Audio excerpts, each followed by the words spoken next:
बिस्मिल्लाहिर्रहमानिर्रहीम जी अस्सलाम वालेकुम बेटा। इस वीडियो में हम क्लास 7 मैथ की एक्सरसाइज 5.1 को सॉल्व करेंगे। अब यहाँ पर क्वेश्चन नंबर 1 है, right the difference between discrete data and continuous data. ये डिस्क्रीट डेटा और कंटिन्यूस डेटा में क्या फर्क होता है ये हमने यहाँ पर बताना है। तो देखें, जब भी किसी चीज के बारे में कोई मालूमात इकट्ठी की जाती है तो वो जो मालूमात इकट्ठी की जाती है उसको डेटा कहा जाता है। ठीक है, डेटा का मतलब होता है मालूमात। अब डेटा की दो किस्में हैं, एक डिस्क्रीट डेटा है और एक कंटिन्यूस डेटा है। ये मैंने दोनों की यहाँ पर डेफिनेशन लिखी हुई है।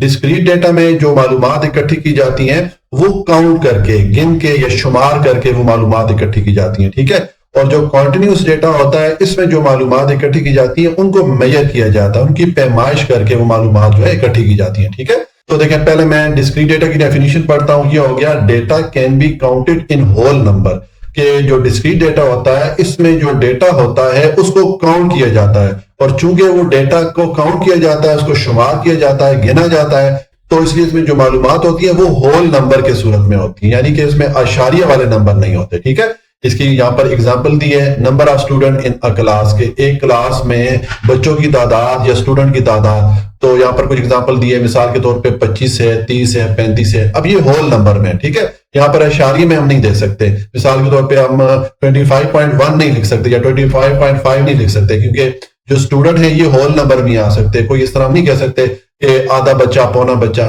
ठीक है, तो इसलिए यहाँ पर जो डेटा है वो होल नंबर में ही आता है, इसमें आशारिया वाले नंबर नहीं आते। ठीक हो गया, तो ये डिस्क्रीट डेटा हो गया। उसके बाद कंटिन्यूस डेटा, इसकी मैं मुख्तसर सी डेफिनेशन लिखी ताकि आपको याद करने में आसानी हो। कंटिन्यूस डेटा कौन सा होता है? Data that can be measured, ऐसा डेटा जिसको के मेजर करके, पैमाइश करके हासिल किया जाए। ठीक है, यहाँ पर देखें, अब मिसाल के तौर पे हाइट ऑफ स्टूडेंट, स्टूडेंट की जो हाइट होती है, अब हाइट या जो ऊंचाई है उसको पैमाइश करके या मेजर करके हासिल किया जाता है। ठीक है, अब ये सेंटीमीटर में कुछ एग्जांपल लिखी है मैंने स्टूडेंट की हाइट की, जैसे कि किसी स्टूडेंट की हाइट 140.5 सेंटीमीटर हो सकती है, किसी स्टूडेंट की हाइट 141 सेंटीमीटर हो सकती है। तो इसमें जो डेटा होता है ये आशारिया नंबर में भी आ सकता है। ऊपर वाला जो डेटा है ये होल नंबर में आता है, इसमें आशारिया वाले नंबर नहीं आते। लेकिन जो कंटिन्यूस डेटा होता है इसमें आशारिया वाले नंबर भी आ सकते हैं। ठीक है, तो ये फर्क हो गया डिस्क्रीट और कंटिन्यूस डेटा में। ये हमारा क्वेश्चन नंबर 1 कंप्लीट हो जाता है। क्वेश्चन नंबर 2 है, right the difference between group data and ungroup data. यहां पर हमने ग्रुप और अनग्रुप डेटा में डिफरेंस या फर्क बताना है कि ग्रुप डेटा और अनग्रुप डेटा में क्या फर्क होता है। तो देखिए, पहले मैं अनग्रुप डेटा को लिख लेता हूं। मैंने लिखा है अनग्रुप डेटा, आगे ये मैंने उसकी डेफिनेशन लिखी है, the data which is not arrange in any systematic order, के ऐसा डेटा जिसको किसी खास तरतीब में अरेंज ना किया गया हो, ऐसा डेटा या ऐसी मालूमात को अनग्रुप डेटा कहते हैं। ठीक है, इसमें जो डेटा होता है उसके कोई ग्रुप वगैरह नहीं बनाए जाते। एग्जाम्पल के तौर पे ये मैंने लिखा है, मार्क्स ऑफ 10 स्टूडेंट, के 10 स्टूडेंट के मार्क्स, के 10 स्टूडेंट ने जो किसी भी सब्जेक्ट में कोई नंबर हासिल किए, ये हमने यहाँ पर लिख दिए। अब बस यहाँ पर हमने ये नंबर लिख दिए, मजीद हमने इनको कोई तरतीब में नहीं रखा, कोई इनके ग्रुप नहीं बनाए, कोई ज्यादा इंफॉर्मेशन हमें नहीं मिल रही। तो इस किस्म का डेटा जो है ये अनग्रुप डेटा कहलाता है। ठीक है, और नेक्स्ट है group data, the data which is arrange in a systematic order, ऐसा डेटा जिसको कि किसी खास तरतीब में अरेंज कर दिया जाए, उसके कुछ ग्रुप बना दिए जाए, तो ऐसा डेटा फिर ग्रुप डेटा कहलाता है। ठीक है, अब इसकी एग्जांपल देखें, ये जो ऊपर ये वाला डेटा है इसको अगर हम अरेंज करके लिख लें तो हमारा इसका ग्रुप डेटा बन जाएगा। यहां पर देखें, ये हमने नीचे इसकी एग्जांपल लिखी हुई है। अब यहां पर हमने यही वाला जो डेटा था जो कि अनग्रुप था, इसके यहां पर हमने ग्रुप बना दिए, 3-3 नंबर्स के हमने ग्रुप बना दिए। ठीक है, देखें यहां पर सबसे छोटा जो नंबर था, जो सबसे कम नंबर थे, यहां पर 9 थे, तो हमने 9 से शुरू किया और अब 3-3 नंबर के हमने ग्रुप बना दिए। 9 को शामिल करते हुए आप 3 नंबर तक गिने, 9, 10, 11, तो ये 3 नंबर का एक ग्रुप हो गया 9 से लेके 11 तक। अब अगला ग्रुप 12 से शुरू हो गया, अब इसमें 3 नंबर ऐड करें, 12, 13, 14, तो ये 14 तक चला गया। इसी तरह हमने ये 3-3 नंबर के इसमें ग्रुप बना दिए। ठीक है, अब ये जो हमने ग्रुप बनाया इनसे हमें पता चल रहा है कि 9 से 11 तक यहाँ पर कितने स्टूडेंट हैं जिनके नंबर हैं। तो देखें, ये एक नंबर आ रहा है 9 और ये आ रहा है 11, तो ये 2 स्टूडेंट हैं जिनके नंबर जो है 9 से 11 के दरमियान है। तो यहाँ पर मैंने लिख दिया 2 ऐसे स्टूडेंट हैं जिनके नंबर 9 से 11 के दरमियान आ रहे हैं। इसी तरह फिर 12 से 14 के दरमियान 2 स्टूडेंट आ रहे हैं। ठीक है, इसी तरह 15 से 17 के दरमियान अगर आप ये डेटा चेक करेंगे तो 15 से 17 के दरमियान 4 स्टूडेंट के नंबर आपको मिलेंगे। ठीक है, तो इस तरह ये हमने जो ग्रुप बनाए इनसे हमें पता चल जाता है कि कौन सा स्टूडेंट कौन से ग्रुप में आ रहा है। ठीक है, अब ये ग्रुप डेटा का फायदा ये होता है कि देखिए अगर हमारे पास बहुत ज्यादा डेटा हो, यहाँ पर तो सिर्फ ये 10 हमारे पास नंबर है ना, अगर बहुत ज्यादा डेटा हो तो उसको हम इस तरह अगर अनग्रुप फॉर्म में लिखें तो उसको फिर समझना हमारे लिए मुश्किल होता है। लेकिन वही डेटा अगर हम इस तरह ग्रुप में अरेंज करके उसके ग्रुप बना दे, उस हिसाब से फिर हमें वो जो डेटा होता है उसको समझने में आसानी होती है। डेटा को समझने में, डेटा को पढ़ने में जो है वो आसानी होती है जब डेटा को ग्रुप डेटा में अरेंज कर दिया जाता है। ठीक हो गया, तो ये हमारा क्वेश्चन नंबर 2 कंप्लीट हो जाता है।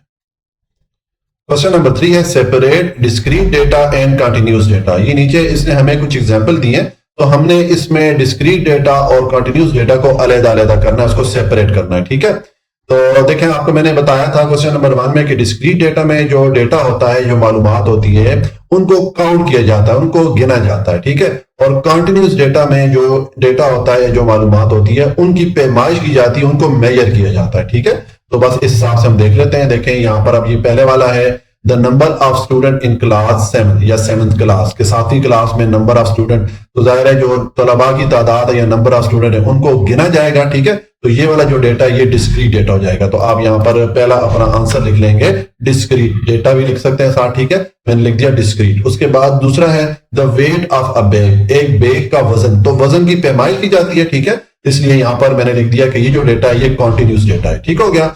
और नंबर 3 है the number of player in the ground, ground में खिलाड़ियों की तादाद, तो अब देखें खिलाड़ियों की तादाद को गिना जाता है। ठीक है, तो इसलिए यहाँ पर अब इसका हम लिख लेंगे ये डिस्क्रीट डेटा है। ठीक हो गया। और नंबर 4 है द स्पीड ऑफ स्टॉर्म, तूफान की जो रफ्तार है, तो रफ्तार की जो है उसकी पैमाइश की जाती है, उसको मेजर किया जाता है, तो इसलिए ये हमारा कंटिन्यूस डेटा हो जाएगा।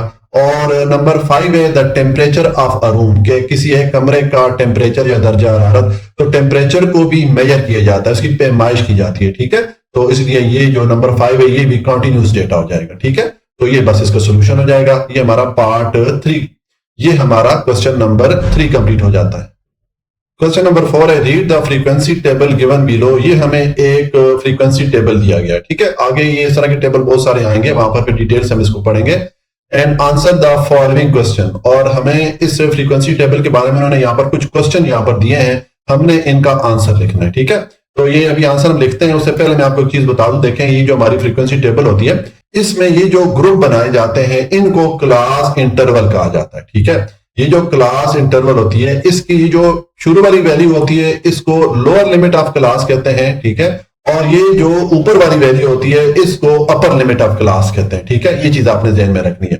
अब यहाँ पर क्वेश्चन नंबर 1 है what is the size of class interval. ये जो यहाँ पर क्लासें बनी हुई है इनका साइज क्या है। ठीक है, तो साइज हम किस तरह मालूम करेंगे। देखिए मिसाल के तौर पर ये पहली वाली क्लास ही देख लें, इसमें आपने 20 को शामिल करते हुए 24 तक गिने, तो 20 को शामिल करते हुए 24 तक गिनेंगे तो यह आ जाएगा 20, 21, 22, 23, 24। तो 20 को शामिल करते हुए जब आप 24 तक गिनेंगे तो आपके पास 5 नंबर आएंगे। इसका मतलब है यहाँ पर ये जितनी क्लासेस हैं सबका साइज क्या है, 5 है। तो यहाँ पर आप लिख लेंगे, मैं यहाँ पर लिखूंगा size of class is equal to 5। ठीक है, मैं दोबारा रिपीट कर लेता हूं। क्लास का साइज किस तरह मालूम करेंगे, आपने लोअर लिमिट की जो वैल्यू होती है उसको शामिल करते हुए अपर लिमिट तक काउंट करना है। ठीक है, मिसाल के तौर पे अब ये 20 से अगर आप काउंट करते हैं 24 तक, 20 को शामिल करते हुए जब आप करेंगे देखें 20, 21, 22, 23, 24, तो ये 5 नंबर हो जाते हैं। तो इस तरह ये हमारे पास जो क्लास का साइज है वो 5 हो जाएगा। ठीक है, उसके बाद दूसरा क्वेश्चन है what is the lower limit of class interval. ये जो क्लास है इसके लोअर लिमिट की कौन सी वैल्यू है, तो आपको मैंने बताया ये जो शुरू वाली वैल्यू होती है ये लोअर लिमिट की वैल्यू कहलाती है क्लास की। ठीक है, तो यहां पर आप लिख लेंगे lower limit of the class, ये जो क्लास इसकी लोअर लिमिट क्या है, 20 है। ठीक हो गया। और उसके बाद अगला क्वेश्चन है कि what is the upper limit of class interval. अब इस क्लास की अपर लिमिट फिर कौन सी हो जाएगी, आपको मैंने बताया ये जो ऊपर वाली वैल्यू होती है ये क्लास की अपर लिमिट वैल्यू कहलाती है। ठीक है, तो यहां पर आप लिख लेंगे अपर लिमिट ऑफ क्लास, ये जो क्लास है इसकी अपर लिमिट क्या है, 39 है। ठीक हो गया। और उसके बाद नंबर 4 है what is the mid point of class interval. ये एक क्लास है, इसका मिड पॉइंट हमने बताना है। ठीक है, तो देखिए किसी भी क्लास के लिए अगर आपने मिड पॉइंट निकालना हो तो उसका फार्मूला ये होगा कि आप ये लोअर लिमिट और अपर लिमिट दोनों को जमा करके 2 से डिवाइड करेंगे तो आपके पास जो वैल्यू आएगी वो मिड पॉइंट की वैल्यू आएगी। ठीक है, आगे इसके क्वेश्चन काफी सारे आ रहे हैं इंशाल्लाह, वहां पर हम बार बार रिपीट करेंगे तो आपको मजीद ही क्लियर हो जाएगा, अभी आपने परेशान नहीं होना है। तो अब हमारे पास ये क्लास है, इसकी लोअर लिमिट 30 है और अपर लिमिट 34 है। तो ये लोअर लिमिट और अपर लिमिट दोनों को जमा करें तो ये 64 हो जाता है। 64 पे 2 को डिवाइड करें तो 32 हमारे पास ये जो क्लास है इसकी मिड पॉइंट की वैल्यू आ जाए। ठीक हो गया। और उसके बाद नंबर 5 है what is the frequency of class interval. ये हमारे पास एक क्लास है, इसकी फ्रीक्वेंसी क्या है। तो अगर आप टेबल में देखें ये 25 से 29 तक जो क्लास है यानी कि ये वाली, ठीक है, तो इसके सामने फ्रीक्वेंसी क्या लिखी हुई है, ये फ्रीक्वेंसी के कॉलम में देखें 4 लिखी हुई है। ठीक है, तो हम इसकी फ्रीक्वेंसी लिख लेंगे 4, बस इसका सिंपल सा आंसर लिख लेंगे। ये आ जाएगा द फ्रीक्वेंसी ऑफ ये वाली जो क्लास है इसकी फ्रीक्वेंसी टेबल में क्या लिखी हुई है, 4 लिखी हुई है, यहां पर मैंने 4 लिख दिया। ठीक है, तो ये हमारा क्वेश्चन नंबर 4 कंप्लीट हो जाता है। Question number 5. The marks obtained by 35 students in a mathematics test out of 100 marks are given below. ये हमें 35 स्टूडेंट या 35 तलबा ने मैथ के टेस्ट में जो नंबर स्कोर किए 100 में से, ये उनके नंबर यहां पर लिख दिए गए। ठीक है, हमने क्या करना है, construct frequency distribution table with 10 number of classes. तो हमने ये जो डेटा में दिया गया है स्टूडेंट के जो मार्क्स है इसके लिए फ्रीक्वेंसी डिस्ट्रीब्यूशन टेबल बनाना है। ठीक है, जिस तरह हमने यहाँ पर देखा था, ये इस किस्म का टेबल हमने बनाना है, फ्रीक्वेंसी डिस्ट्रीब्यूशन टेबल। ठीक है, और उसमें हमने जो नंबर ऑफ क्लासेस रखनी है वो 10 रखनी है। ठीक है, और also find mid point and class boundaries for each class interval. और हम जब ये 10 क्लासेस बना लेंगे इस डेटा के लिए, यानी कि इस डेटा के 10 ग्रुप बना लेंगे, तो फिर वो जो हम ग्रुप या क्लासेस बनाएंगे उनके लिए हम मिड पॉइंट की वैल्यू भी फाइंड करेंगे और क्लास बाउंड्रीज की वैल्यू भी फाइंड करेंगे। ये आपको मैं बताऊंगा, इंशाल्लाह आपने परेशान नहीं होना है। सबसे पहले देखें, हमें यहाँ पर जब भी आपको फ्रीक्वेंसी डिस्ट्रीब्यूशन टेबल बनाने को कहा जाए तो जो आप डेटा होता है उसमें आपने देखना है सबसे छोटी वैल्यू कौन सी है। ठीक है, आपने पूरे डेटा को चेक कर लेना है, उसमें सबसे जो छोटी वैल्यू है वो आपने लिख लेनी है। तो मैंने लिखा है स्मॉलेस्ट वैल्यू या सबसे छोटी वैल्यू। अगर आप ये पूरा डेटा चेक करें तो ये 34 है। ठीक है, तो ये मैंने 34 लिख दिया। ठीक है, और उसके बाद आपने इस डेटा में जो सबसे बड़ी वैल्यू है उसको चेक कर लेना है। तो अगर आप इस पूरे डेटा को चेक करें तो ये 90 जो है सबसे बड़ी वैल्यू आ रही है। ठीक है, तो मैंने लिख दिया लार्जेस्ट वैल्यू या सबसे बड़ी वैल्यू ये 90 हो गई। ठीक है, अच्छा, अब इन्होंने हमसे कहा है कि हमने नंबर ऑफ क्लासेस कितनी बनानी है, 10 बनानी है। तो मैंने लिख दिया नंबर ऑफ क्लासेस ये हमने 10 बनानी है। ठीक हो गया। अब हमें क्लास का साइज यहां पर रखना है कि हमने क्लास का साइज या वो जो ग्रुप बनाएंगे उसका साइज क्या होना चाहिए। तो क्लास का साइज आप ये वाला फार्मूला यूज करके यहां से मालूम कर सकते हैं। मैंने लिखा है द साइज ऑफ क्लास, इसमें आपने लार्जेस्ट वैल्यू ये जो बड़ी वाली वैल्यू है ये लिखनी है, माइनस स्मॉलेस्ट वैल्यू जो छोटी वाली वैल्यू ये लिखनी है, और इनको डिवाइड कर देना है जितनी आप क्लासेस बनाना चाह रहे हैं। तो यहां पर इन्होंने मैं कितनी क्लासेस कहा है, 10 क्लासेस का कहा है। ठीक है, तो बस आप ये वैल्यू इस तरह यहां पर पुट कर लें। देखिए लार्जेस्ट वैल्यू हमारे पास क्या है, 90 है, तो ये मैंने 90 पुट कर लिया। स्मॉलेस्ट वैल्यू हमारे पास क्या है, 34 है, तो ये मैंने 34 पुट कर लिया। और कितनी क्लासेस हमने बनानी है, 10, तो मैंने डिवाइड कर लिया इसको 10 से। ठीक है, अब आप 90 और 34 को माइनस करेंगे तो ये 56 आ जाएगा और डिवाइडेड बाय 10 आ जाएगा।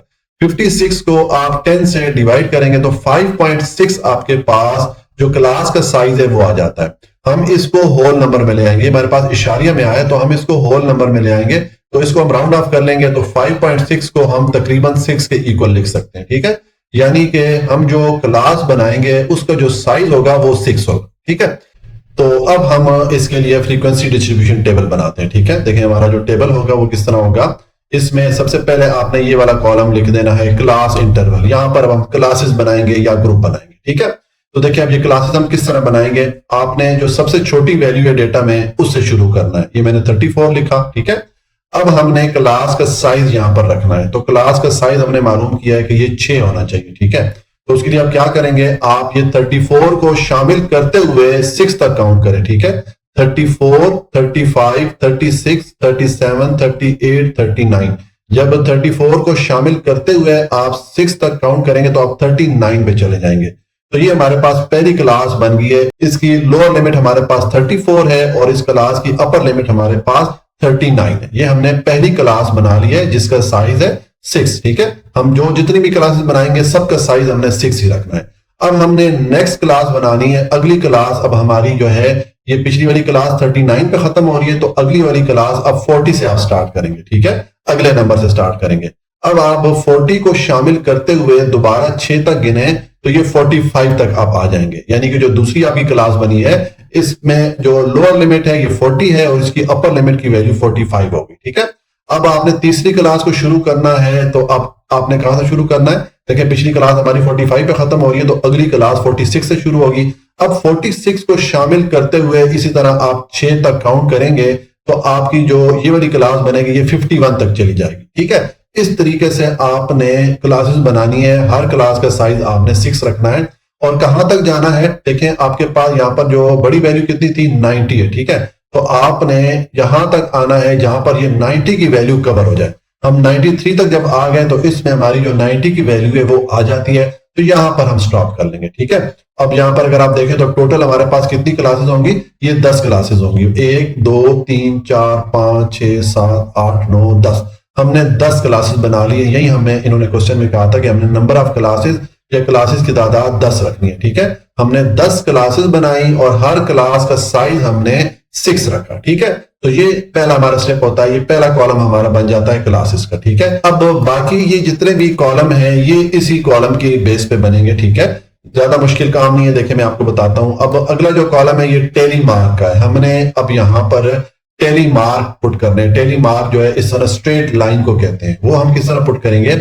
हम ये पहली वाली क्लास देखेंगे। देखें शुरू कहां से हो रही है, इसकी लोअर लिमिट है 34 और खत्म कहां पे हो रही है, या इसकी अपर लिमिट क्या है 39। तो आपने ऊपर ही जो आपको डेटा दिया गया है यहां पर आप एक पेंसिल ले लेंगे। ठीक है, एक पेंसिल लेके आपने इस डेटा को चेक करना है और वो वाली वैल्यू आपने चेक करनी जो 34 से 39 के दरमियान आ रही है। ठीक है, तो देखिए अगर आप इस तरह 1 बाय 1 इस डेटा के साथ जाएं तो ये 34 एक ये वाली डेटा मतलब एक ये वाली वैल्यू आ रही है, तो आपने इस डेटा पे पेंसिल से एक टिक लगा लेना है। ठीक है, और इस डेटा के लिए आप नीचे जो है यहाँ पर टेली मार्क पुट कर लेंगे, यानी कि आप एक लाइन इस तरह लगा लेंगे, जिस तरह मैंने ये एक लाइन लगा ली। ठीक है, उसके बाद आप आगे चलें तो अब हमने 34 से 39 के दरमियान देखना है। तो देखें ये दूसरी वाली वैल्यू ये भी इस ग्रुप में आ रही है, इस क्लास में आ रही है, तो आपने इस डेटा या इस वैल्यू पे भी पेंसिल से टिक मार्क लगा देना है। ठीक है, ये टिक हम इसलिए लगाएंगे ताकि हमसे कोई डेटा मिस ना हो और दूसरा हम कोई डेटा रिपीट ना करें। ठीक है, आपने पेंसिल से इन पे छोटे छोटे टिक वाले निशान लाजमी लगाने, तभी आपका जो फ्रीक्वेंसी डिस्ट्रीब्यूटेड टेबल है वो सही बनेगा, अदरवाइज आपसे गलती का चांस होगा। ठीक है, तो आपने इसको भी इस तरह टिक मार्क पुट कर लेना है और यहां पर आपने दूसरी लाइन लगा लेनी है। तो हमने 2 टेली मार्क पुट कर लिए। अब आप ऊपर डेटा में जाएं। अब अगेन आप देखें 34 से 39 के दरमियान कौन सी वैल्यू आ रही है। ठीक है, तो आप अगर इस तरह इसको 1 बाय 1 चेक करें, देखें ये 38 जो है ये 34 और 39 के दरमियान आ रही है, तो आपने इस पे भी इस तरह पेंसिल से टिक मार्क पुट कर लेना है और इस ये आपको जो वैल्यू मिली है इसके लिए आप यहाँ पर एक और टेली मार्क या ये लाइन लगा लेंगे। तो इस तरह हमें ये जो डेटा है 34 से 39 के दरमियान हमें इस डेटा में 3 वैल्यू मिली, तो हमने यहाँ पर 3 टेली मार्क पुट कर लिए और ऊपर हमें जो 3 वैल्यू मिली थी तीनों के ऊपर हमने पेंसिल से टिक मार्क पुट कर लिया, ताकि इस समय पता ये चले कि हमने ये वाली वैल्यूज लिख ली है। ठीक है, उसके बाद आप दूसरी क्लास के लिए आएंगे। अब इसके लिए आपने ऊपर जो डेटा है उसमें 40 से 45 के दरमियान वैल्यूज चेक करनी है। ठीक है, और ये देखना है कि 40 से 45 के दरमियान कितनी वैल्यूज आ रही हैं।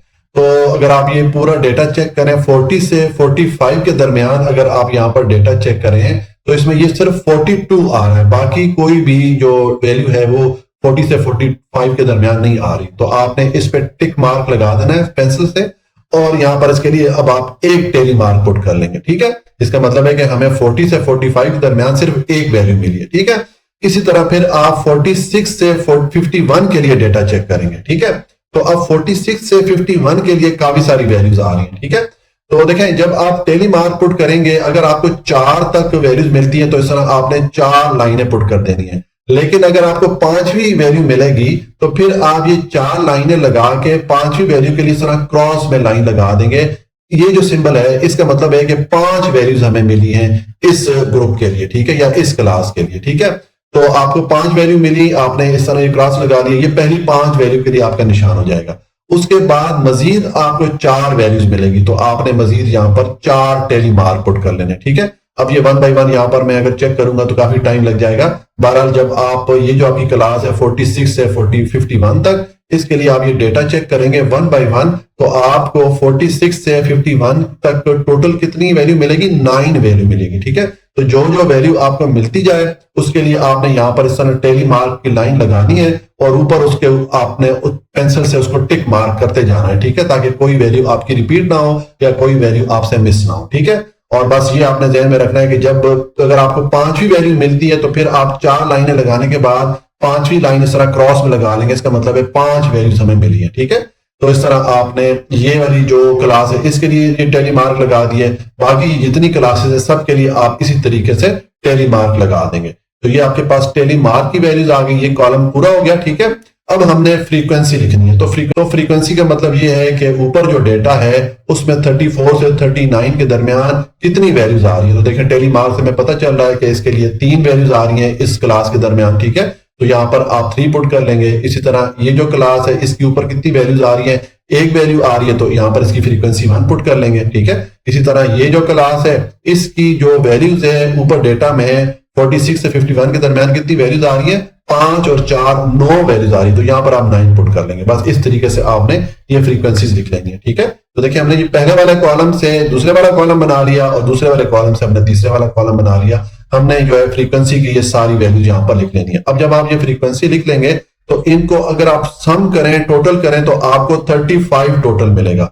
तो ये जो हमारे पास सम आया है, ये वाला जो सम है, ये टोटल आपका ये जो नंबर ऑफ डेटा है, जितनी वैल्यूज है, इनसे इसको मैच होना चाहिए, यानी कि ये वैल्यूज भी 35 होनी चाहिए। यहाँ पर उन्होंने हमें क्वेश्चन में बता दिया है कि 35 स्टूडेंट है। तो अगर हमारी ये जो वैल्यू है, ये वाली वैल्यू और ये जो टोटल है फ्रीक्वेंसी का, ये अगर मैच नहीं करेगा तो उसका मतलब है हमने कहीं पे गलती की है। तो आप जब भी फ्रीक्वेंसी का टेबल बनाएंगे इसको आपने सम कर देना है। मैंने समेशन एफ लिख दिया और फिर इसको आप टोटल करके यहाँ पर लिख देंगे। तो ये जो टोटल आ रहा है, ये जो सम आ रहा है, ये आपके पास ये जो नंबर ऑफ डेटा है या डेटा की वैल्यूज है, इनकी तादाद से वो जो टोटल है उसको मैच होना चाहिए। ठीक है, अगर ये वैल्यू मैच होगी तो उसका मतलब है कि हमने जो काउंटिंग की है वो ठीक की है। ठीक हो गया, तो ये हमने अब इसमें फ्रीक्वेंसी का कॉलम बना दिया। अब नेक्स्ट हमें इसने कहा है कि आल्सो फाइंड मिड पॉइंट। ठीक है, तो मिड पॉइंट का मैंने आपको ऊपर क्वेश्चन नंबर 4 में बता दिया कि आप किस तरह मिड पॉइंट फाइंड करेंगे। मिड पॉइंट के लिए आपका फार्मूला है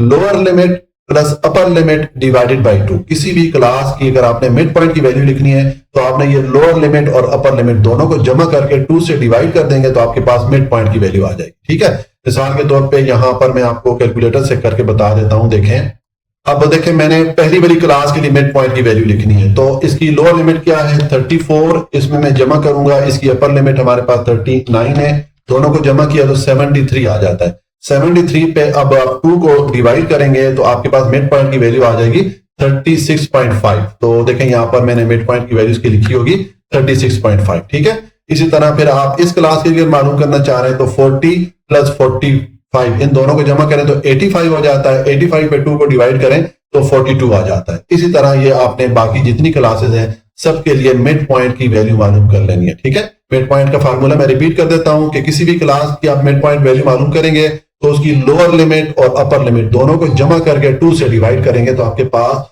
उस क्लास की मिड पॉइंट की वैल्यू आ जाएगी। ठीक है, अब नेक्स्ट उसने हमें क्वेश्चन में कहा है कि हमने अब क्लास बाउंड्रीज लिखनी है। ये जो क्लासेस हैं इनके लिए क्लास बाउंड्रीज लिखनी है। ये क्लास बाउंड्रीज आगे जब ग्राफ बनाते हैं तो वहां पर इनकी जरूरत पड़ती है। ठीक है, तो क्लास बाउंड्री बनाने का बहुत ही आसान तरीका है। आपने क्या करना है, जिस क्लास के लिए बाउंड्री लिखनी है उसकी लोअर लिमिट में से 0.5 माइनस कर देंगे और अपर लिमिट में आप 0.5 प्लस कर देंगे, प्लस 0.5 उसमें जमा कर देंगे। ठीक है, तो देखें अब ये पहली वाली क्लास के लिए अगर मैं क्लास बाउंड्री बनाना चाहता हूं तो ये किस तरह हो जाएगा, मैं ये 34 में से 0.5 माइनस करूंगा तो ये 33.5 हो जाएगा और 39 में 0.5 प्लस करूंगा तो ये 39.5 हो जाएगा। ठीक है, इसी तरह अब ये दूसरी वाली क्लास के लिए अगर हम क्लास बाउंड्री लिखना चाहें तो इसकी लोअर लिमिट 40 में से 0.5 माइनस करेंगे तो ये 39.5 हो जाएगा और इसकी अपर लिमिट में 0.5 जमा करेंगे तो ये 45.5 हो जाएगा। इस तरह ये जितनी क्लासेस हैं सबकी लोअर लिमिट में आप 0.5 माइनस करते जाएं और सबकी अपर लिमिट में 0.5 प्लस करते जाएंगे तो आपके पास ये क्लास बाउंड्रीज आ जाएंगी। ठीक है, तो ये हमने क्लास बाउंड्री का कॉलम भी बना। तो बाकी जो जितने कॉलम है वो इस पहले कॉलम की बुनियाद पे हम बनाते गए। हमने पहले कॉलम से दूसरा कॉलम बनाया, दूसरे से फिर तीसरा बन गया। ठीक है, इसी तरह फिर हमने ये मिड पॉइंट की वैल्यू भी इस पहले कॉलम से मालूम कर ली और क्लास बाउंड्रीज की वैल्यू भी पहले कॉलम से मालूम कर ली। तो ये पहला कॉलम ज्यादा इंपॉर्टेंट होता है, इसको आपने एहतियात से बनाना होता है। ठीक है, और बाकी देखें इसमें कोई ज्यादा मुश्किल कैलकुलेशन नहीं है, सिर्फ ये हमें यहाँ पर ये वैल्यू जो है चेक करनी होती है, इनको काउंट करना होता है, लेकिन ये इसमें मिस्टेक का चांस काफी ज्यादा होता है। तो इसलिए आप जब डेटा चेक करेंगे तो उसको आपने एहतियात से चेक करना है। ठीक है, आपने हर वैल्यू को सही तरीके से एहतियात से टिक मार करना है, ठीक है। उसके ऊपर पेंसिल से आपने टिक का निशान लगाना है जब आप वैल्यू को नीचे लिख लिया करेंगे, ताकि आपसे मिस्टेक का चांस ना हो। क्योंकि ये डेटा ज्यादा होता है तो इसमें स्टूडेंट से कोई भी डेटा बाज़ औक़ात रिपीट कर लेते हैं या बाज़ औक़ात वो कोई वैल्यू मिस कर लेते हैं। तो अगर एक डेटा भी मिस हो गया या एक वैल्यू भी रिपीट हो गई तो आपका ये जो पूरा फ्रीक्वेंसी डिस्ट्रीब्यूशन टेबल है ये सारा गलत हो जाता है। इसलिए इसको हमने बहुत एहतियात से बनाना है, ठीक है। तो ये हमारा जो क्वेश्चन नंबर 5 है ये कंप्लीट हो जाता है। अब क्वेश्चन नंबर 6 है the number of electricity unit consumed by 50 household in a low income group in a locality of Lahore are given below. ये लाहौर के किसी इलाके के 50 लोगों के बिजली के बिल पे जो यूनिट आए हैं वो यूनिट हमें यहाँ पर उनकी डिटेल दे दी गई है। हमने क्या करना है, construct a frequency distribution table with n number of classes. हमने इसके लिए फ्रीक्वेंसी डिस्ट्रीब्यूशन टेबल बनाना है जिस तरह कि हमने क्वेश्चन नंबर 5 में बनाया था, और जो क्लासेस की तादाद है वो हमने 10 रखनी है, ठीक है।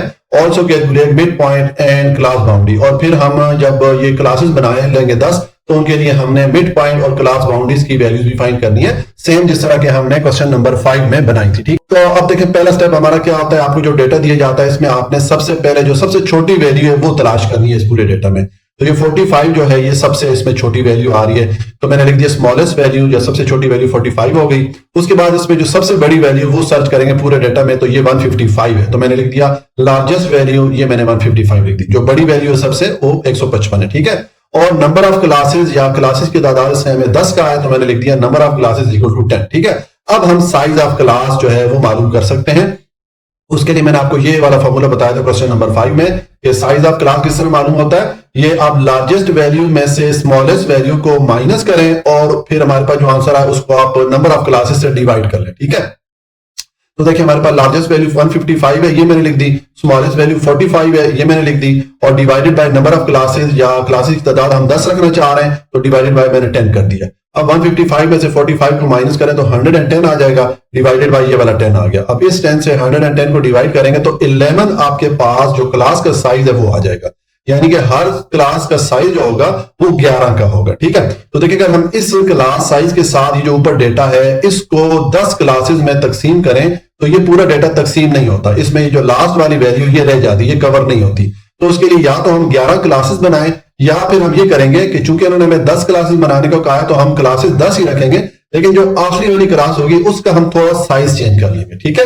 तो अब हम इसके लिए फ्रीक्वेंसी डिस्ट्रीब्यूशन टेबल बनाते हैं। सबसे पहले हम क्लासेस बनाएंगे, उसी तरह देखें मैंने यहाँ पर लिखा है क्लास इंटरवल। अब क्लास इंटरवल का पहले हम यहाँ पर कॉलम बनाएंगे, तो इसमें सबसे छोटी वैल्यू कौन सी हमारे डेटा में, सबसे छोटी वैल्यू हमारी 45 है, तो हम 45 से शुरू करेंगे, ठीक है। हमारी जो क्लासेस है ये 45 से शुरू होगी, देखें मैंने 45 से शुरू किया, और साइज हमने क्लास कितना रखना है 11। तो आपको मैंने जिस तरह क्वेश्चन नंबर 5 में बताया कि आपने जो लोअर लिमिट की वैल्यू 45 को शामिल करते हुए 11 नंबर तक काउंट करें, ठीक है। तो 45 को शामिल करते हुए जब आप 11 नंबर तक काउंट करेंगे तो ये 55 तक आ जाएंगे। तो इस तरह ये आपकी पहली क्लास बन गई, इसकी लोअर लिमिट 45 हो गई और अपर लिमिट 55 हो गई। उसके बाद अगली क्लास आपने कहां से शुरू करनी है, ये पिछली क्लास आपकी 55 पे खत्म हो रही है, तो अगली क्लास 56 से आप शुरू करेंगे। अब आप 56 को शामिल करते हुए 11 तक काउंट करें तो ये 66 तक चला जाएगा। तो दूसरी क्लास की जो हमारे पास लोअर लिमिट है वो 56 हो गई और अपर लिमिट 66 हो गई, ठीक है। अब तीसरी क्लास फिर कहां से शुरू करेंगे आप, ये देखें पिछली क्लास 66 पे खत्म हो रही है, तो उससे फिर अगली वाली जो क्लास है या तीसरी क्लास है ये 67 से शुरू करेंगे, ठीक है। इसी तरह आपने बाकी जितनी क्लासेस है सारी बना लेनी है और हर क्लास का जो साइज है वो 11 रखना है, ठीक है।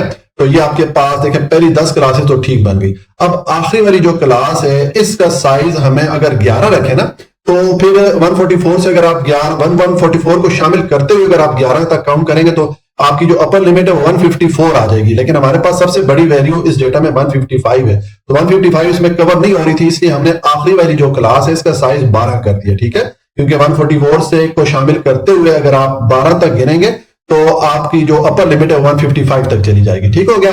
तो ये हमने क्लासेस बना ली है। अब हम इसके लिए अगेन उसी तरह दूसरा जो कॉलम है टेली मार्क वाला करेंगे। टेली मार्क आपको मैंने बताया कि आप क्या करेंगे, मिसाल के तौर पर पहली वाली क्लास के लिए हम टेली मार्क चेक करना चाह रहे हैं, तो आपने डेटा में चेक करना है 45 से 55 तक कितनी वैल्यूज आ रही है, ठीक है। तो उसके लिए आप डेटा पे आ जाएंगे। अब 45 से 55 तक आपने वैल्यूज चेक करनी है। तो देखें ये वाली वैल्यू आ रही है, तो आपने इस वैल्यू पे पेंसिल से टिक लगा देना है, ठीक है। और यहाँ नीचे टेबल में आके आपने इस तरह एक स्ट्रेट लाइन लगा लेनी है, इसको टेली मार्क कहते हैं, ठीक हो गया। तो इस तरह आपने ये टेली मार्क लगा देना है, फिर आप ये डेटा पे आएंगे, ठीक है। अब आपने इससे आगे चेक करना है, तो देखिए ये 45, 55 ये भी उसी रेंज में आ रहे हैं, 45 और 55 के दरमियान दोनों नंबर आ रहे हैं। तो आपने इन दोनों के ऊपर भी इस तरह पेंसिल से टिक मार्क करके निशान लगा के नीचे मजीद 2 टेली मार्क पुट कर लेने, ठीक है। इस तरह आपने पूरा डेटा चेक करना है, उसमें जो वैल्यू 45 और 55 के दरमियान आएगी, हर वैल्यू के लिए आप यहां पर इस तरह एक टेली मार्क पुट करेंगे और ऊपर आपको जो जो वैल्यू मिलती जाएगी उस पर आपने पेंसिल से लाजमी टिक मार्क या उस पर निशान लाजमी लगाना है, ताकि आपका कोई डेटा मिस ना हो या कोई डेटा रिपीट ना हो, ठीक है। इसमें गलती के चांस बहुत होते हैं, इसलिए बहुत एहतियात से आपने ये वैल्यूज चेक करनी है। और इसमें आप एक चीज ये नोट आपने करनी है कि जब आपके पास 4 वैल्यूज पूरी हो जाएं, 5वीं वैल्यू मिलेगी, तो 5वीं वैल्यू के लिए आपने सीधी लाइन नहीं लगानी, बल्कि इस तरह जो 4 वैल्यू आपको मिली है, जो 4 लाइनें आपने लगाई हैं, उनके ऊपर इस तरह तिरछी लाइन लगा लेनी है। ये 5वीं वैल्यू की लाइन होती है, तो ये जो सिंबल बनता है इसका मतलब है कि ये 5 वैल्यूज है, ठीक है। तो यहां पर देखिए 5, 1 और 2, 1 टोटल 7 टेली मार्क हमने लगाए हैं। तो इसका मतलब है कि ऊपर जो डेटा है उसमें 45 और 55 के दरमियान कितनी वैल्यूज है, 7 वैल्यूज है, ठीक है। इसी तरह फिर आप ये नेक्स्ट क्लास के लिए चेक करेंगे। अब आपने 56 और 66 के दरमियान ऊपर वैल्यूज चेक करनी है, ठीक है। जैसे मिसाल के तौर पे देखें, अब 56 और 66 के दरमियान हमने चेक करनी है। तो अगर आप इसमें आते हैं तो देखें ये 50, 64 ये इस रेंज में आ रहा है, इस तरह ये 66 इस रेंज में आ रहा है। तो इस तरह आपने सारी वैल्यूज चेक कर लेनी है।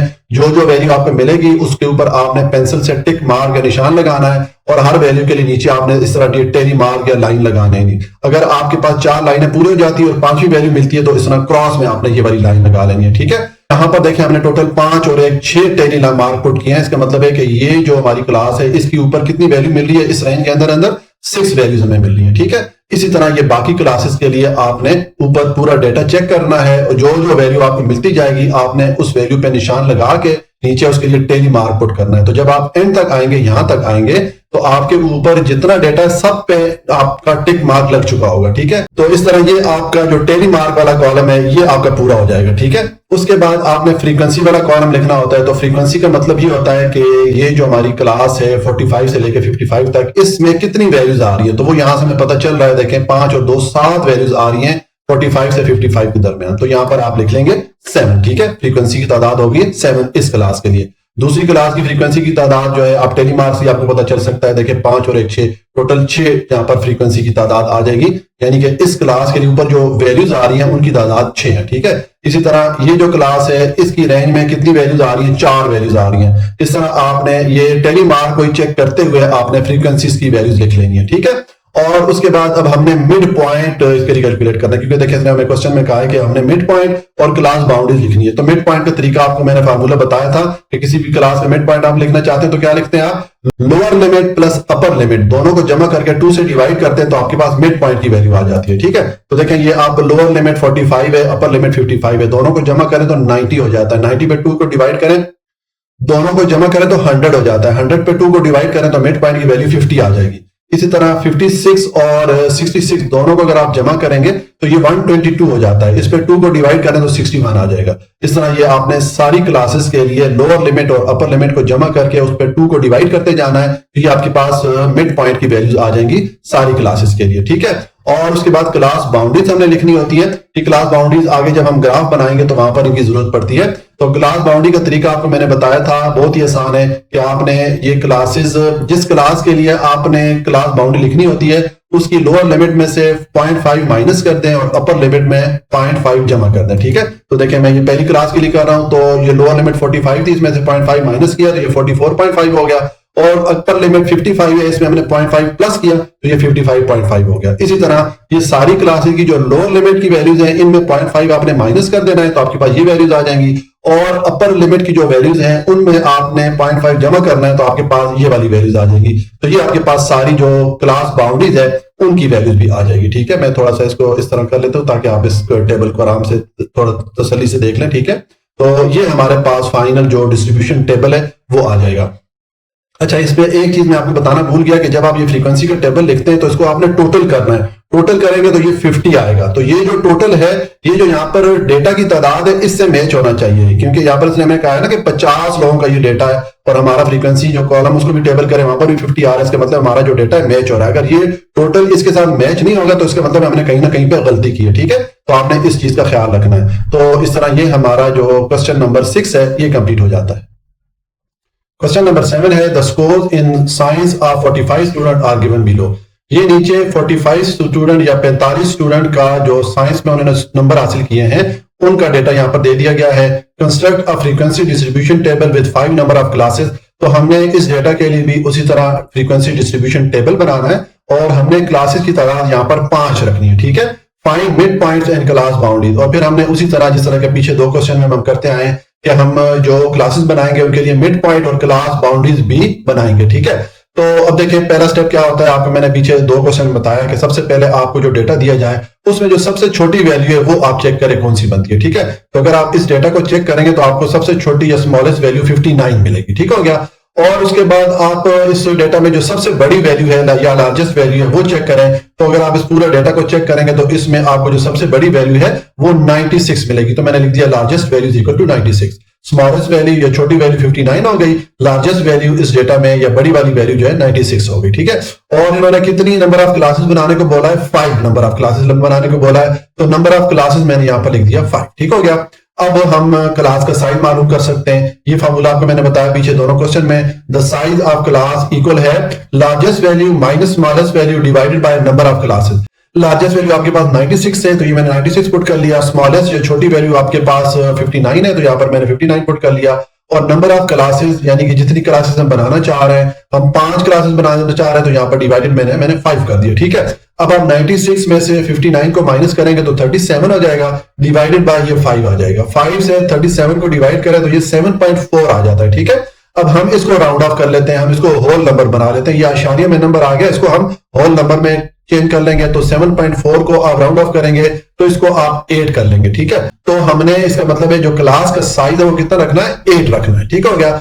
तो ये हमने इसका जो बेसिक डेटा में चाहिए होता है वो हमने लिख दिया। अब हम फ्रीक्वेंसी डिस्ट्रीब्यूशन टेबल बनाते हैं। तो देखिए पहला जो कॉलम होता है वो किसका होता है, क्लास इंटरवल का होता है। यहाँ पर हमने क्लासेस बनानी होती है। तो अब क्लासेस बनाने का तरीका आपको मैंने बताया कि आपने जो सबसे छोटी वैल्यू से स्टार्ट करना है। स्मॉलेस्ट वैल्यू सबसे छोटी वैल्यू हमारे पास 59 है, यहाँ पर मैंने 59 लिख दिया।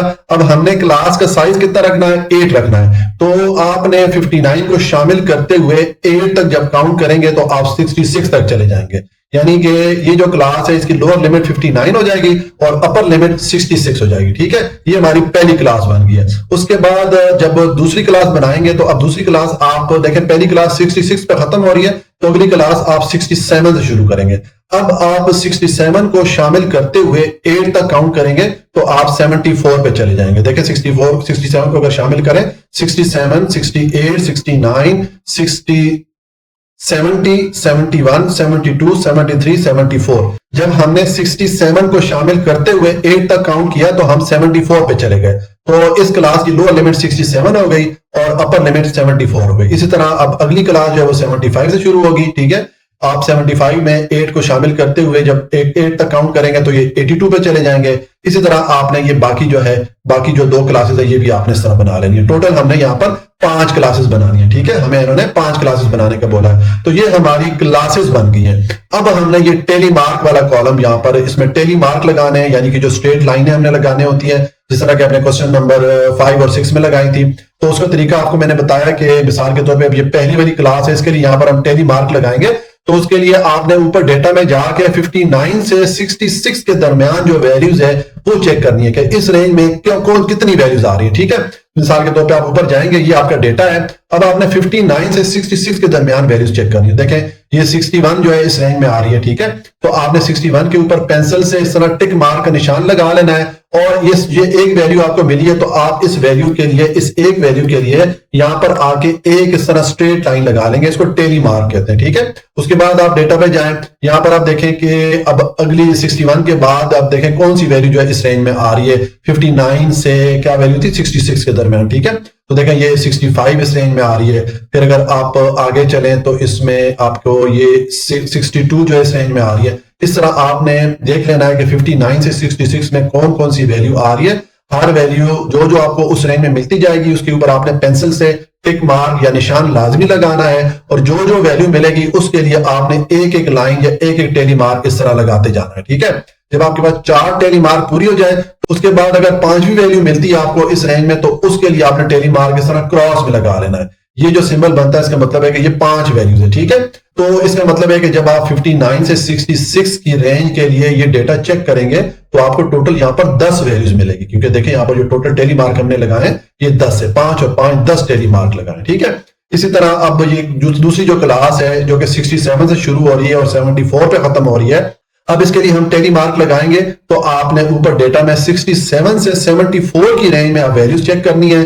जो जो वैल्यू इस रेंज में आएगी हर वैल्यू के लिए आपने नीचे इस तरह एक एक लाइन लगाते जाना है, और ऊपर जो जो वैल्यू आपको इस रेंज में मिलेगी उसके ऊपर आपने पेंसिल से लाजमी टिक मार्क लगाना है, निशान लाजमी लगाना है। ठीक है, तो इसका मतलब है जब आप 67 और 74 के दरमियान ऊपर जो डेटा है इसको चेक करेंगे तो आपको इस डेटा में टोटल 11 वैल्यूज मिलेगी। ठीक है, 11 वैल्यूज मिलेगी। तो आपने सब जितनी 11 वैल्यूज है जो जो आपको वैल्यू मिलेगी उसके ऊपर आपने पेंसिल से टिक मार्क निशान लगाना है, और उसके लिए आप नीचे टेली मार्क पुट करते जाएंगे तो यहाँ पर टोटल 11 टेली मार्क होगी। ठीक है, 2 5-5 वाली हो गई और एक ये एक्स्ट्रा हो गई। ठीक है, इसी तरह आप ये बाकी जितनी क्लासेस है सब के लिए आप बारी बारी डेटा चेक करेंगे। हर क्लास की जो जो रेंज है उस रेंज के अंदर अंदर जो जो वैल्यू आपको मिलती जाएगी उसके लिए आप यहाँ पर ये टेली मार्क जो है लगाते जाएंगे। ठीक है, तो इस तरह ये आपका टेली मार्क का कॉलम पूरा हो जाएगा। अब आपने फ्रीक्वेंसी लिखनी होगी, तो फ्रीक्वेंसी का मतलब ये होता है कि मिसाल के तौर पे जो पहली क्लास है 59 से 66 के दरमियान इसमें टोटल कितनी वैल्यूज आ रही हैं, ये फ्रीक्वेंसी होती है। तो यहां से हमें पता चल रहा है, देखिए 5 और 5 10 वैल्यूज इस रेंज में आ रही है इस क्लास की। ठीक है, तो इसकी फ्रीक्वेंसी हम लिख लेंगे 10। ठीक है, इसी तरह अगर आप ये दूसरी क्लास की फ्रीक्वेंसी लिखना चाहें तो ये 5 5 10 और 1 11 हो जाएगी। इसी तरह तीसरी क्लास 5 5 10 और 3 13 होगी। इसी तरह ये बाकी जितनी क्लासेस है सब की आपने फ्रीक्वेंसी जो है लिख लेनी है। ये टेली मार्क से पता चल जाता है कि कौन सी क्लास की रेंज में कितनी वैल्यूज आ रही है। ठीक है, तो ये आपने फ्रीक्वेंसी लिख लेनी है। जब आप ये फ्रीक्वेंसी लिख लेंगे तो आपने इनको टोटल कर लेना है। इनका टोटल देखिए हमारे पास जो समेशन एफ है या फ्रीक्वेंसी का जो टोटल है ये आ रहा है 45।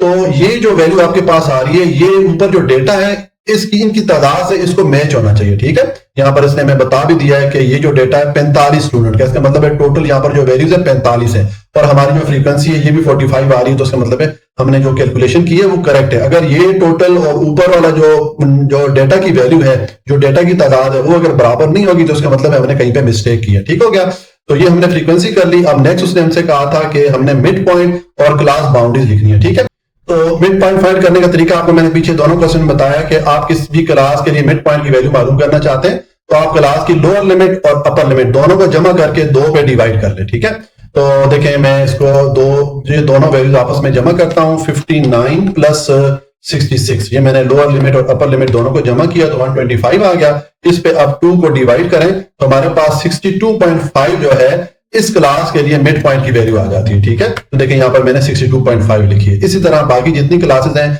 सब क्लासेस की लोअर लिमिट अपर लिमिट दोनों को जमा करके 2 से डिवाइड करते जाएंगे तो ये आपके पास मिड पॉइंट की वैल्यूज आ जाएंगी ये जितनी भी क्लासेस हैं सबके लिए। ठीक है, अब नेक्स्ट हमने क्लास बाउंड्री वाला कॉलम लिखना होता है। तो क्लास बाउंड्री का आपको मैंने बताया बहुत ही आसान है। आपके पास ये जो क्लासेस है यहाँ पर इनकी क्लास बाउंड्रीज आपने लिखनी है। तो आप ये जो जितनी भी क्लासेस हैं सबकी जो लोअर लिमिट है इसमें से 0.5 माइनस कर देंगे, और जितनी भी क्लासेस है इनकी जो अपर लिमिट की वैल्यूज है सब में आप 0.5 प्लस कर देंगे तो आपके पास क्लास बाउंड्रीज आ जाएंगी। ये क्लास बाउंड्रीज आगे जब ग्राफ बनाते हैं वहां पर इनकी जरूरत पड़ती है। देखें ये अब मैं पहली बारी क्लास की क्लास बाउंड्री लिखना चाहता हूं तो इसकी लोअर लिमिट क्या है 59 है, तो इसमें 0.5 माइनस करें तो ये 58.5 हो गया, और इसकी अपर लिमिट क्या है 66 है, तो इसमें 0.5 जमा कर दें तो 66.5 हो जाएगा। इसी तरह ये बाकी जितनी क्लासेस है सबकी लोअर लिमिट में से 0.5 माइनस करते जाएं और अपर लिमिट में 0.5 प्लस करते जाएंगे तो ये आपके पास क्लास बाउंड्रीज भी आ जाएंगे। इस तरह ये हमारा जो फ्रीक्वेंसी डिस्ट्रीब्यूशन टेबल है ये कंप्लीट हो जाता है। ठीक है, तो ये हमारा क्वेश्चन नंबर 7 कंप्लीट हो गया। क्वेश्चन नंबर 8 है the message of 40 student at a university are given below. ये हमें किसी यूनिवर्सिटी के 40 स्टूडेंट का मैथ्स या वजन का डेटा दे दिया गया है। Find out mid points and class boundaries after constructing frequency distribution with 6 number. हमने इस डेटा के लिए फ्रीक्वेंसी डिस्ट्रीब्यूशन टेबल बनाना है जिस तरह के हमने पीछे 3 क्वेश्चन में किया है। ठीक है, और जो हम फ्रीक्वेंसी डिस्ट्रीब्यूशन टेबल बनाएंगे उसमें नंबर ऑफ क्लासेस हमने 6 रखनी है। ठीक है, जब हम ये फ्रीक्वेंसी डिस्ट्रीब्यूशन टेबल बना लेंगे तो फिर हमने ये जो 6 क्लासेस हम बनाएंगे इनके लिए मिड पॉइंट और क्लास बाउंड्रीज की वैल्यूज भी फाइंड करेंगे। ठीक है, तो देखिए अब इसका पहला स्टेप क्या होता है, मैंने आपको बताया कि जो आपको डेटा दिया जाए जिसका आपने फ्रीक्वेंसी डिस्ट्रीब्यूशन टेबल बनानी है, उसमें जो सबसे छोटी वैल्यू है वो आपने तलाश करनी है। ठीक है, तो अगर आप इस डेटा को चेक करें तो उसमें ये 119 या 119 जो है ये स्मॉलेस्ट वैल्यू, सबसे छोटी वैल्यू है। तो मैंने लिख दिया smallest value is equal to 119, और इस डेटा को अगर आप चेक करेंगे तो उसमें सबसे बड़ी वैल्यू आपको 176 मिलेगी। तो मैंने लार्जेस्ट वैल्यू या जो सबसे बड़ी वैल्यू ये लिख दी है 176। आपने इस तरह डेटा में सबसे छोटी और सबसे बड़ी वैल्यू को तलाश कर लेना है। उसके बाद अब नंबर ऑफ क्लासेस हमने कितनी बनानी है, 6 बनानी है, तो मैंने number of classes equal to 6 लिख दिया। अब यहां से हम क्लास का साइज मालूम कर सकते हैं। ये फॉर्मूला आपको मैंने पीछे तीनों क्वेश्चन में बताया कि द साइज ऑफ क्लास किस तरह मालूम कर सकते हैं, largest value minus smallest value divided by number of classes. Largest value आपके पास क्या है 176 है, ये पुट कर दें, स्मॉलेस्ट वैल्यू की जगह 119 पुट कर दें, और नंबर ऑफ क्लासेस की जगह आप जितनी क्लासेस बनाना चाह रहे हैं उसकी वैल्यू पुट कर दें 6। ठीक है, अब 176 और 119 इनको आपस में माइनस करेंगे तो 57 आ जाएगा, डिवाइडेड बाय ये 6 आ गया। अब 6 से 57 को डिवाइड करें तो ये आपके पास 9.5 आ जाता है क्लास का साइज। अब ये हमारे पास आशारिया में आ रहा है, डेसिमल नंबर में आ रहा है, तो उसको हम होल नंबर में कन्वर्ट करेंगे। तो इसको जब हम राउंड ऑफ करेंगे तो 9.5 को आप 10 कर लें तो ये तकरीबन 10 के इक्वल हो जाता है। इसका मतलब हमारी जो क्लास का साइज होगा वो 10 होगा। ठीक हो, तो अब ये हमने जो बेसिक इंफॉर्मेशन है वो लिख दी है। अब हम इसके लिए फ्रीक्वेंसी डिस्ट्रीब्यूशन टेबल बनाते हैं। तो सबसे पहले वाला कॉलम हमारा कौन सा होता है, क्लास इंटरवल का कॉलम होता है। ठीक है, ये हम पहला कॉलम यहां पर बनाएंगे। तो आपको मैंने बताया कि हमने क्लासेस, पहली क्लास को शुरू कहां से करना है, तो सबसे छोटी वैल्यू है डेटा में, ये 119 सबसे छोटी वैल्यू है, तो मैंने 119 से शुरू किया। अब देखें हमने क्लास का साइज कितना रखना है, 10 रखना है। तो इसका मतलब है आप ये 119 को शामिल करते हुए 10 तक आप गिने तो आप 119 से 128 पे चले जाएंगे। तो ये आपकी पहली क्लास बन गई है, ये इसकी लोअर लिमिट की वैल्यू हो गई है और ये पहली क्लास की अपर लिमिट की वैल्यू हो गई। ठीक है, अब दूसरी क्लास हम कहां से शुरू करेंगे, 129 से शुरू करेंगे, क्योंकि पिछली क्लास 128 पे खत्म हो रही है। तो अगली क्लास हमने एक नंबर आगे से शुरू करनी होती है। ठीक है, अब ये हमारे पास लोअर लिमिट की वैल्यू, ये जो दूसरी क्लास है इसकी ये आ गई है 129। अब आप 129 को शामिल करते हुए इसमें 10 तक काउंटिंग करेंगे तो आप 138 तक चले जाएंगे। तो ये आपकी दूसरी क्लास बन गई है। ठीक है, जिसका साइज 10 है और इसकी लोअर लिमिट 129 है, अपर लिमिट 138 है। इसी तरह तीसरी क्लास आप 139 से शुरू करेंगे, 139 को शामिल करते हुए आप 10 तक काउंट करें तो ये 148 तक चले जाएंगे आप। ठीक है, इस तरह आपने ये सारी क्लासेस बना लेनी है। टोटल हमने 6 क्लासेस बनानी है। ठीक है, ये हमारी 6 क्लासेस बन गई है। इसमें जो देखें जो आखिरी वाली क्लास की अपर लिमिट या बड़ी वैल्यू क्या है 178 है, और हमारे पास डेटा में सबसे बड़ी वैल्यू क्या है 176 है। इसका मतलब है हमारी डेटा में जितनी वैल्यूज है सारी यहां पर कवर हो रही है। ठीक है, अब ये हमने जो क्लास इंटरवल का कॉलम है ये तो बना लिया। अब हम ये टेली मार्क का कॉलम बनाते हैं। तो टेली मार्क यहाँ पर पुट करने के लिए आपको मैंने तरीका बताया था कि मिसाल के तौर पे अब ये पहली क्लास के लिए हमने यहाँ पर टेली मार्क लगाने हैं। तो आपने ऊपर डेटा में जाना है और उसमें 119 से 128 की रेंज के दरमियान वैल्यूज चेक करनी है। ठीक है, आप इस तरह डेटा में आ जाएंगे।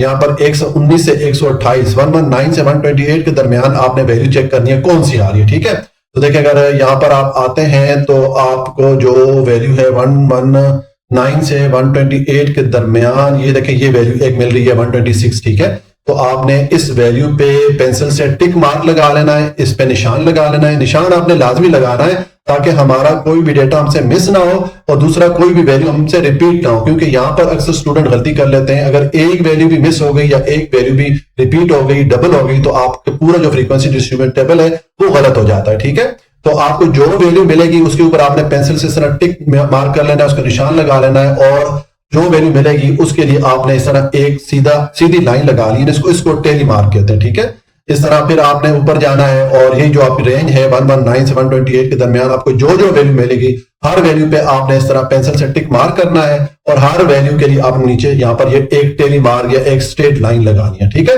तो यहां पर हमने देखे 4 टेली मार्क पुट किए या 4 लाइनें लगाई। इसका मतलब है कि ये जो क्लास है इसकी जो रेंज है 119 से 128 के दरमियान ऊपर डेटा में कितनी वैल्यूज आ रही है, 4 वैल्यूज आ रही है। ठीक है, ये दूसरी वाली क्लास है, इसकी रेंज 129 से 138 है। इनके दरमियान अगर आप ऊपर डेटा चेक करें तो उसमें टोटल वैल्यूज आपके पास आएंगी 7, क्योंकि यहां पर देखिए हमने 7 टेली मार्क लगाए हैं। अच्छा, जब आपके पास 4 टेली मार्क हो जाए और आपके 5वीं वैल्यू मिले तो उसके लिए फिर आपने स्ट्रेट लाइन नहीं लगानी, बल्कि 5वीं वैल्यू के लिए आपने इस तरह क्रॉस में ये लाइन लगानी है। ठीक है, ये जो सिंबल होता है इसका मतलब होता है 5 वैल्यूज। ठीक है, 5 वैल्यूज के लिए ये वाला सिंबल यूज होता है। तो इसका मतलब है कि जब आप ये जो दूसरी वाली आपकी क्लास है इसकी 129 से 138 के दरमियान आप अगर ये डेटा चेक करेंगे तो टोटल आपको यहाँ पर 7 वैल्यूज मिलेगी। ठीक है, तो हर वैल्यू को आपने पेंसिल से निशान लगाते जाना है और हर वैल्यू के लिए आपने नीचे यहाँ पर ये टैली मार्क पुट करते जाना है। ठीक है, उसके बाद जो तीसरी क्लास है इसके लिए आपको ऊपर डेटा में 5 और 5 10 और 3 13 वैल्यू मिलेगी। ठीक है, 13 वैल्यू इस रेंज में आएंगी 139 से 148 में। ठीक है, अब मैं वन बाई वन करके आपको दिखा नहीं सकता, उससे वीडियो बहुत ज्यादा लंबी बन जाएगी। आपने हर क्लास की रेंज के लिए ऊपर डेटा चेक करना है, जिस क्लास की रेंज में जो वैल्यू आएगी उसको आपने पेंसिल से निशान लगाते जाना है और हर वैल्यू के अगेंस्ट या हर वैल्यू के लिए आपने इस तरह एक एक लाइन यहाँ पर या एक एक टेली मार्क लगाते जाना है। ठीक है, तो इस तरह ये आपका जो टेली मार्क का कॉलम है ये आपका पूरा हो जाएगा। अब ये टेली मार्क का कॉलम हो गया। अब नेक्स्ट हमने फ्रीक्वेंसी का कॉलम लिखना होता है। तो फ्रीक्वेंसी का मतलब होता है कि मिसाल के तौर पर ये पहली क्लास है, तो ऊपर डेटा में ये जो पहली क्लास की रेंज है 119 से लेके 128 के दरमियान कितनी वैल्यूज आ रही है, ये फ्रीक्वेंसी, जितनी वैल्यू आ रही होती है उनको इस क्लास की फ्रीक्वेंसी कहते हैं। ठीक है, वो इस क्लास की फ्रीक्वेंसी हो जाएंगी।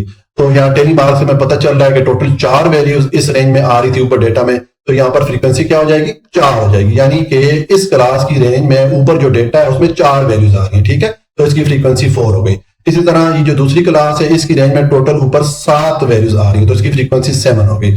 इसी तरह आप ये टेली मार्क की वैल्यूज को देख के ये फ्रीक्वेंसी का कॉलम फिल कर सकते हैं, लेकिन उसके लिए शर्त यह है कि आपने ये वाली जो फ्रीक्वेंसी का जो कॉलम है इसको आपने सही लाइन लगाए हो लेकिन उसके लिए शर्त यह है कि आपने ये टेली मार्क सही तरीके से लगाए हो। अगर आपने कहीं एक वैल्यू मिस कर ली या एक वैल्यू को डबल कर लिया, रिपीट कर लिया, तो फिर आपके आगे सारा डेटा गलत होता जाएगा। ठीक है, तो ये जब आप फ्रीक्वेंसी का कॉलम सारा फिल कर लेंगे तो इसको आपने टोटल कर देना है। इसको टोटल करेंगे तो समेशन एफ या फ्रीक्वेंसी का जो सम या टोटल है ये 40 आ जाएगा। तो ये जो वैल्यू आपके पास आ रही है टोटल, ये ऊपर जो ये डेटा दिया हुआ है, ये नंबर ऑफ वैल्यू जो आ रही है इनके साथ मैच होना चाहिए। यहाँ पर देखिए हमें कहा है ना कि टोटल 40 स्टूडेंट है, इसका मतलब ये 40 स्टूडेंट का डेटा है। ठीक है, तो हमारा यहाँ पर जो फ्रीक्वेंसी का टोटल आ रहा है ये भी 40 आ रहा है। अगर ये दोनों वैल्यूज मैच होगी तो इसका मतलब है हमने यहाँ पर ये सही तरीके से डेटा को फिल किया। अगर ये वाली वैल्यू ऊपर वाली वैल्यू से मैच नहीं होगी तो इसका मतलब है हमने कोई गलती की है। ठीक है, तो ये हमने फ्रीक्वेंसी का टेबल यहाँ पर फिल कर लिया। अब मिड पॉइंट के लिए हम वैल्यूज यहाँ पर लिखते हैं। तो मिड पॉइंट का तरीका आपको मैंने बताया बहुत ही आसान है।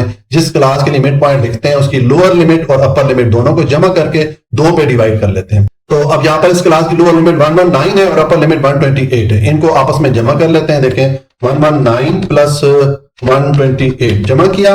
अब इस पर 2 को डिवाइड कर लें तो ये हमारे पास मिड पॉइंट की वैल्यू आ गई है पहली वाली क्लास के लिए 123.5। ठीक है, तो यहां पर आप लिख लेंगे 123.5। इसी तरह दूसरी क्लास के लिए मिड पॉइंट की वैल्यू लिखेंगे तो इसकी ये लोअर लिमिट अपर लिमिट दोनों को जमा करके 2 पे डिवाइड करेंगे तो ये 133.5 आ जाएगा। ठीक है, इस तरह ये बाकी सारी मिड पॉइंट की वैल्यूज आपने मालूम कर लेनी है। ठीक हो गया, तो ये आपके पास मिड पॉइंट का कॉलम पूरा हो जाएगा। अब क्लास बाउंड्रीज लिखनी है। तो क्लास बाउंड्री का बहुत ही आसान तरीका है, मैंने आपको बताया है पिछले तीनों क्वेश्चन में कि आपने जिस क्लास के लिए क्लास बाउंड्रीज लिखनी होती हैं तो आपने उस क्लास की लोअर लिमिट में से 0.5 माइनस कर देना है और अपर लिमिट में आप 0.5 प्लस कर देंगे। ठीक है, तो देखिए अभी पहली वाली क्लास के लिए मैं क्लास बाउंड्री लिखता हूं तो इसकी लोअर लिमिट 119 है, इसमें से 0.5 मैंने माइनस किया तो ये 118.5 आ गया और इसकी अपर लिमिट 128 है, इसमें मैंने 0.5 जमा किया तो 128.5 हमारे पास ये वैल्यू बन गई। तो ये हमने क्लास बाउंड्री ये पहली क्लास के लिए लिखी। इसी तरह जितनी भी क्लासेस है सब क्लास की लोअर जो लिमिट है इसमें से 0.5 आपने माइनस कर देना है और जो अपर लिमिट है इन सब में 0.5 आप जमा करते जाएंगे तो आपके पास क्लास बाउंड्रीज की वैल्यूज आ जाएंगी। ये क्लास बाउंड्रीज आगे जब हम ग्राफ बनाएंगे वहां पर इनकी जरूरत पड़ती है। ठीक है,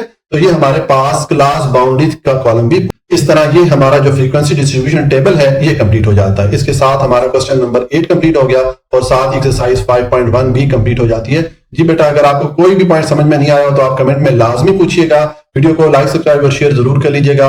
अपना बहुत ख्याल रखिएगा। अल्लाह की अमान में।